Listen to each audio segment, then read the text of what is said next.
Ассаляму алейкум, эфирде хаберлер яйыны. Пасы Шурасы Русия делегатларының викалетлеріні таздықлады. Владимир Путин араба yolları бойынша инкишаф программасыны қабул етмекні авали етті. Қырымда тантаналы шекілде Қырым татар байрақ күні қайды етілді. Зінжірлі медреседе Тугра Русия девлетінің Қырым тимсалы серлевалы сергі açılды. Бұл ве башқа муим адисте вақайларақта мен Султания Ситакаева тамамшынды тариф етеджем. Авропа Шурасының парламент ассамблеясы Русия делегатларының викалетлеріні таздықлады. Олар бұтынлы шураға қайттылар. Резолюцияны қабул етмек үшін 116 делегат рей берді, 62 адам қаршы чықты ве 15 рей бермектен вазгечтілер. Умумен Украина, Балтия ве Буюк Британия мемлекеттері тарафындан теклиф етілген 18 провокацион түзетме ред етілді. Резолюция қабул етілген сон Украин эйетінің векілі Украина пасы Шурасындан чықажаға ақта білді. Юнфуриетіміздің елбашчысы Сергей Аксенов бұл қарарыны бойлы аңлатты. Украин пропагандасы Русия или Крымға қаршы dayanып оламай. Это крупное поражение украинской пропаганды с ее воплями про аннексию Крыма и российскую оккупацию. По сути, это крах всей модели внешнеполитического поведения Киева, который вжился в роль международного кляузника и провокатора, привыкшего добиваться своих целей с помощью истерик, хамства, лжи и клеветы. А еще это хороший урок для нынешнего руководства Украины, которое пока повторяет фатальные ошибки прежнего режима. Yol kuruculuğu tamirat keyfiyeti ve yol hareketinin eyleshtirilüvi. Bu sualler Rusya Federasyası Devlet Şurasının toplaşıvında esas yerini aldılar. Tedbirde Kırım yolbaşçısı Sergey Aksyonov da iştirak etti. Vladimir Putin yakın vakitte regional hakimiyetlerge 2024 senesinde araba yollar inkişafı boyunca programını kabul etmegi havale etti. Для достижения системных перемен в дорожном хозяйстве каждому региону в ближайшее время необходимо разработать и принять соответствующую программу. И не декларативную, а реалистичную, рассчитанную на период не менее чем до 2024 года. Devlet yolbaşçısı kaydetkеніне көре yollar kuruculuğunun fiyatlarını da teşkirmege керек. Остается проблемой порядок определения цен, что напрямую влияет на достоверность стоимости дорожных работ. Подрядчики зачастую выходят на конкурс, где заведомо занижены цены на битум, асфальт, асфальтобетон, щебень, другие материалы. Поэтому компании либо вовсе отказываются от таких подрядов, либо, как им заблагорассудится и как удается, выкручиваются.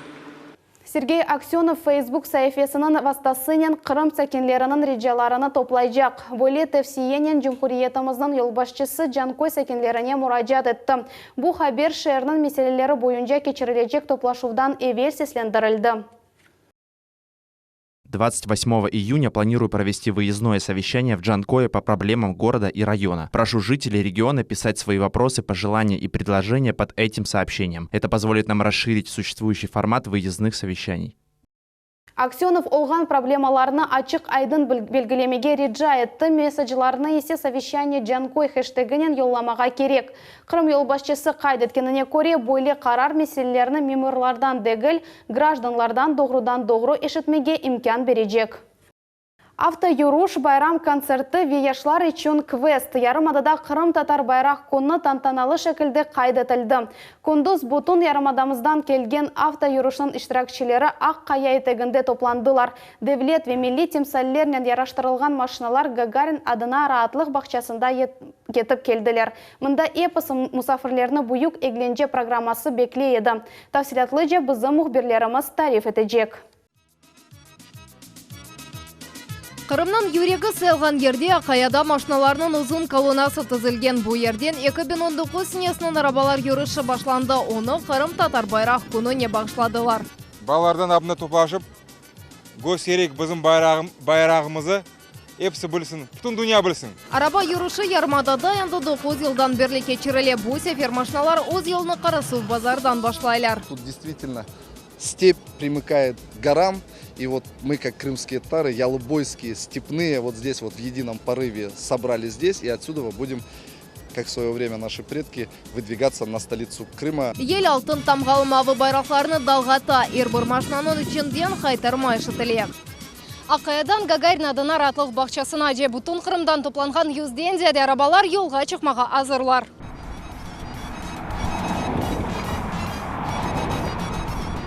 Енді есе бұл зақты юрысының іштіракчілеріні пайтақтымызда қаршылаймыз. Байрам концертіне сайывлы да қалар қалды.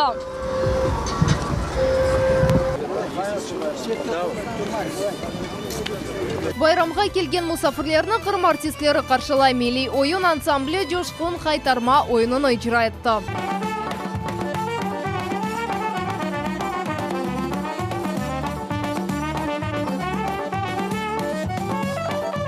Ел-елдан Қырым-татар байрақ күні зиядеже тантаналы шекілде қайдатылет. Тедбірлер тек пайтақтымызда дегілде бұттын жүмхуретімізде кечірілі. Bizlere babalar, dedelerimiz öğretti ki bayramların sonu hep millete, hep insanlara baht getirsin, sevinç getirsin ve birlik beraberliğe vesile olsun.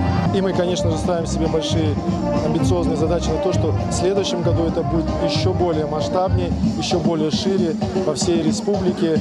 И с каждым разом все больше и больше людей присоединяются к этому великолепному большому празднику. Қырымда байрақ күні 1991 сенесінден берле қайдуына байрам шерефіне ярмаданын епсі шерлерінде де тын жарабалар юрышы кечірілі. Энвері Мираджиев байрақ күні енді башлап қайдатылген елларыны бүгін кекібі қатырлай. Бірінші бөлет тедбірлерінің тешебесчілері яшларымыз еді дей. Всем надо участвовать в таких мероприятиях подобных и показывать всю прелесть нашего народа. Бұл ерде есе мевзуи ярмалық açılды. Фестлер Саут-Сабаве мели киімлерде күчі құқлалар. Борис Левандовский Амаил Веназар бонжақлар коллекциясына кетірді. Оз масасына мұштырелеріні дүлбер музыканен желпете. Озу ясаған чалға летні чала.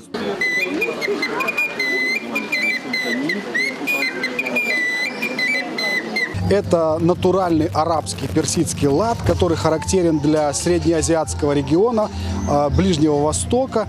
Вот. Он взывает к зову предков и традиционный для этого региона. Жұмхурет сәкенлері арасында Қырым-татар халқының тарихы, медениеті ве урф әдетлері бойынша білгілеріні көстерген квест кечті. Конкурсны милли телеканалы тешкілетті. Тедбірде еді тақым іштірак әтті. Вазифелер ратлық бақшасының чешіт көшелерінде сақлайды.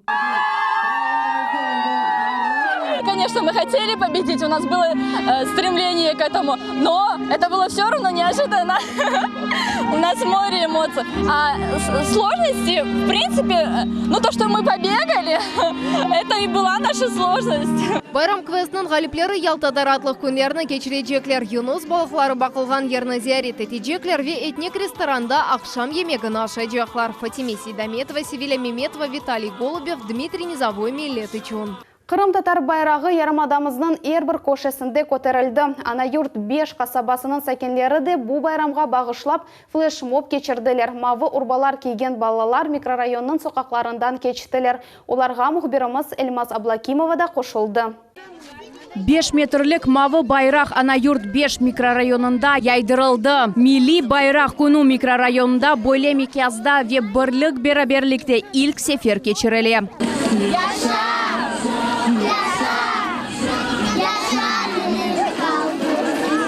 Замира Смаилова чоқ балалы ана ве ерлі жаменің ожасыдыр. Ана юрт 5 қасабасында енді 7 елдан берлі яшай. Бұ сене олар омур арқадашынен бірлікте байрақ байрамына бағышланған акцияны тешкел етмеге қарар алдылар. Это была идея одного дня. Буквально за ночь, можно сказать, был сшит этот огромный флаг длиной 5 метров. Вот. И сегодня он украсил наш праздник.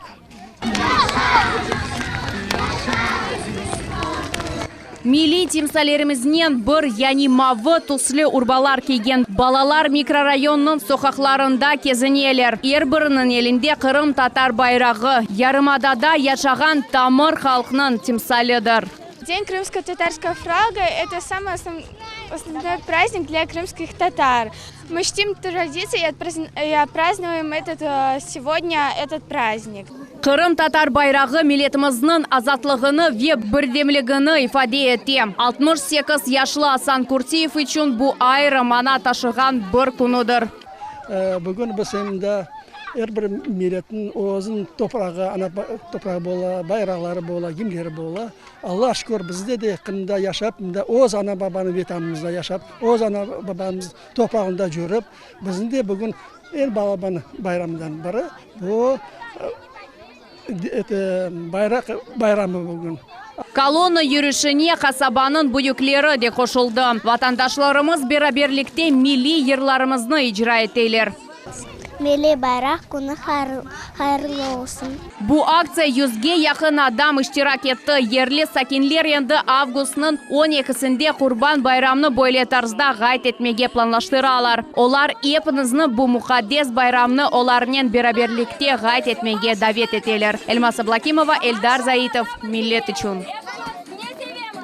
Ағыр жинайет япқан вечоқ вақыт девамында араштырылған жинаетчі яқаланды. Красноперекопск шәрінде ішкі ішлер везірлігі Верасгвардияның хадимлері бір еркекні яқаладылар. О федераль қыдыруда еді. Февраль айындан берлі бұл инсан зорбалық жинайеттінде қабатлана. О вақыттан берлі оқу қорчалайжыларындан қачып жүрді. Ама 1,5 ел кечкен сон жинаетчінің буынған ері белгіленді. При задержании разыскиваемый предпринял попытку скрыться от сотрудников правоохранительных органов, однако его действия были пресечены. В настоящее время судом в отношении задержанного гражданина избрана мера пресечения в виде заключения под стражу. Мужчина помещен в следственный изолятор. Эр кіші қачмаға тырышты ве бұны Росгвардия хадимлерінден қорқтым деп аңлатты. Почему во время проведения обыска начали убегать от сотрудников полиции и Росгвардии? Потому что не видел, что был обыск, увидел Росгвардию, испугался, начал бежать. Ярым адамызға Скандинавия циклоны яқынлаша, ярын Қырымның базы ерлерінде көчлі яғмурлар бурчақ ве шиддетлі ел бекленілі. Елінің сурятты сайцаниеді 20-25 метрні тешкіл етмесі мүмкін. Ава арареті кондус 20 градусқа же, геджейсе 10 градусқа же түшедек. Февкуледе вазиет везірлігінің хадимлері шерге чықмамаға тереклерден, электр хаттылардан ве реклам шитлерінден ұзақча үрмеге тәвсие етелер. Қарарнен бин иштиракчы ве 30-дан зияде спектакль «Бу сене земля» деп адланған халқара театраль фестивалінде Литва, Эстония, Русия ве Луганск халық жүмкуриетінден келген режиссер ве актерлар иштирак етежеклер. Буюк форум ақиқатенде СНГ территориясындан ең муимлерінден бірідір. Бу тәдбірлердің хусусиетті шунда ки серджилерге ачық авада 100 саатлық программа тақдим етілежек. Церемония открытия, она очень необычно пройдет в этом году, поскольку в день открытия мы решили показать зрителю премьерный спектакль, мой премьерный спектакль «Сказ про Федота Стрельца», часть первая. Это киберпанк-комедия, вот буквально это будет 3-й показ 1 июля. Но чтобы все зрители, пришедшие к нам на площадь, они, понятное дело, не все попадут в зал, но все захотят посмотреть. Поэтому мы устраиваем совершенно бесплатную, прям прямую трансляцию спектакля прямо из зала с нескольких камер на большой экран, который будет установлен перед театром. То есть такой вот интерактивный театр. Ахмеджеттеки айванат бақшасына кырыш ве козе туф көпчегінде топеге көтерілу бедава олажақ. Бұл ақта балалар паркының мудирі Антон Якулевич хабер етті. Ер ел раатлық бақшасының бақылуына 40 миллион рубле айырыла. Шымды енді 20 миллион рубле бар. Бұл параларға ешіл өсімліклер сасчылажақ ве донатма сатын алынажақ. Мисал үшін бұл екінші монитор ола біле, оның ярдымынен балалар тазе авада фильмлер бақажақлар. Ондан да башқа аттракционлардың тамир ішлері планлаштырыла. Массал қараманларының реставрациясы да енді башланды.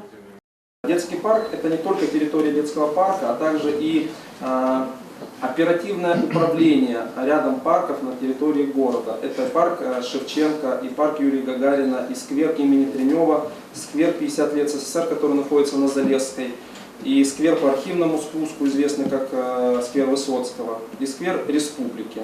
Все эти территории находятся в оперативном управлении, и мы как парк обеспечиваем чистоту и порядок на этих территориях, для чего, на что, собственно говоря, выделены бюджетные деньги, и мы благодаря торгам и конкурсным процедурам выбираем предприятие, и оно уже выбрано, для поддержания этого порядка. Зінжірлі медреседе Тугра Русия девлетінің Қырым тимсалі адлы сергісі açıldı. Экспозицияда турк султанларының ве Қырым ханларының Русиялі чар ве падишахларының имзалары тақдим етілген. Үкімдарлыларының шахси ишаретлеріне Руслан Минаев да қимет кесті. Сергі зияречілері Қырым ханлар тамғасының әрбір инжелегіні диққатнен бақалар. Мұсафірлер арасында жами яғнында тешкіл етілген бала лагеріне қатнағанлар да бар. Роспись есть у вас или нет? У меня есть. Вот, у него такая вот сильная, красивая роспись была. Имам балаларга кырымханлары ve уларның мурлары ve тамгалары hakkında malumat бере. Pek güzel bir medrese 1500 yılda yapılgan Mengele Giray tarafından. Balaçıklarımız da biz ularla şimdi lager geçiremiz Eskişehir'de Orta Cami'de istedik bu hanların imzalarını, tuğralarını көрмеге. Мне больше всего понравилась тугра Сахид Гираева, потому что она похожа на сабли.